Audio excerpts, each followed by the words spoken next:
Bienvenue. Un texte court, quelques lignes à peine, et pourtant un pouvoir immense. C'est le résumé de projet. C'est souvent de lui que dépend le sort de tout un travail. Alors, on va voir ensemble comment le maîtriser pour en faire un véritable atout. On va entrer tout de suite dans le vif du sujet. Pourquoi est-ce que l'enjeu est si important ? Eh bien c'est simple, les évaluateurs sont très souvent surchargés de dossiers. Du coup, le résumé, c'est parfois la seule et unique chose qu'ils vont lire en entier. C'est la seule chance de donner en quelques mots une vision claire et surtout attractive de tout le projet. Voici le programme. On va commencer par le rôle stratégique du résumé, puis on verra une méthode simple en 5 questions pour le construire. Ensuite, on apprendra à l'adapter en fonction du public, à le faire vraiment sortir du lot, avant de finir avec un exemple bien concret pour tout synthétiser. Allez, on attaque avec son rôle. Et là, il faut tout de suite oublier l'idée que c'est juste une formalité administrative. Le résumé, c'est tellement plus que ça. C'est le premier outil d'évaluation, la véritable porte d'entrée du projet. Ce qui est assez incroyable, c'est qu'il remplit plusieurs fonctions critiques en même temps. Il permet à un évaluateur de saisir l'essentiel du projet en un clin d'œil, de juger s'il est pertinent, si tout ça est bien cohérent. Mais surtout, il fonctionne comme un filtre. C'est en lisant le résumé qu'on va décider si, oui ou non, on consacre du temps à lire le reste du dossier. Et la conclusion, elle est sans appel. Un excellent résumé peut déclencher un véritable enthousiasme pour le projet. A l'inverse, un résumé un peu faible, un peu confus, peut à lui seul mettre de côté une proposition qui, sur le fond, était peut-être brillante. C'est un risque qu'on ne peut tout simplement pas prendre. Bon, maintenant, passons à la pratique. Comment est-ce qu'on construit ce fameux résumé efficace ? En fait, il y a une structure toute simple et très logique, une sorte de plan qui s'appuie sur 5 questions fondamentales. Il faut imaginer ce schéma comme la construction d'une histoire qui doit convaincre. D'abord, on plante le décor, c'est quoi le problème ?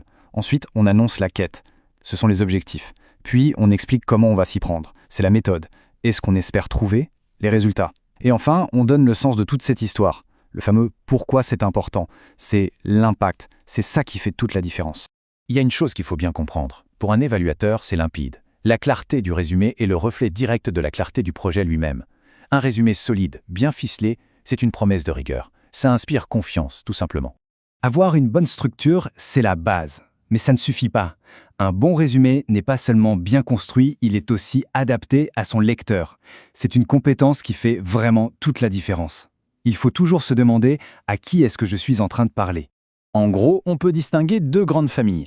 D'un côté, le résumé scientifique, qui s'adresse à des experts, des pairs. Là, le vocabulaire technique est acceptable et on peut mettre l'accent sur la méthodologie. Et de l'autre, le résumé grand public. Lui, il vise des non-scientifiques, des décideurs. Et là, la règle du jeu change. La clarté est reine, le jargon est à bannir, et il faut mettre en avant les bénéfices concrets et l'impact réel du projet. Ok, on a la structure, on connaît notre public. Maintenant, comment est-ce qu'on passe d'un résumé bon à un résumé vraiment excellent ? C'est ce qu'on pourra appeler les facteurs d'attractivité. Voilà une petite checklist à garder en tête. Est-ce que c'est clair ? Chaque phrase doit apporter quelque chose. Est-ce que c'est cohérent ? Tout doit s'enchaîner de manière fluide. Est-ce que c'est concis ? Court et percutant, c'est l'idéal. Est-ce que ça met bien en avant l'originalité et l'impact ? On doit sentir ce que le projet a de spécial. Et enfin, est-ce que ça correspond bien aux attentes du financeur ? C'est essentiel. Parfait. Il est temps de voir comment tous ces principes s'assemblent dans la vraie vie. On va prendre un exemple concret et l'analyser ensemble. Voilà, donc notre exemple. On le lit rapidement et maintenant, on va le décomposer pour voir comment il est fabriqué. Alors, décortiquons ça.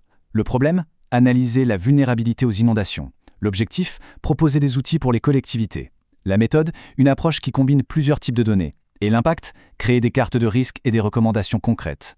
On voit bien comment chaque morceau répond à une de nos 5 questions. C'est une mécanique parfaitement huilée. Et c'est ça le message central qu'il faut retenir. Le résumé, ce n'est pas un simple descriptif, c'est un véritable argumentaire. C'est une synthèse qui est pensée de manière stratégique, pour convaincre, pour donner envie et pour démontrer la valeur d'un travail avant même d'avoir lu la première page du dossier. Finalement, la question est toute simple. Est-ce que le résumé est une porte grande ouverte qui invite le lecteur à entrer avec enthousiasme, ou est-ce que c'est une porte verrouillée qui risque de laisser une excellente idée sur le seuil ? La réponse à cette question peut absolument tout changer.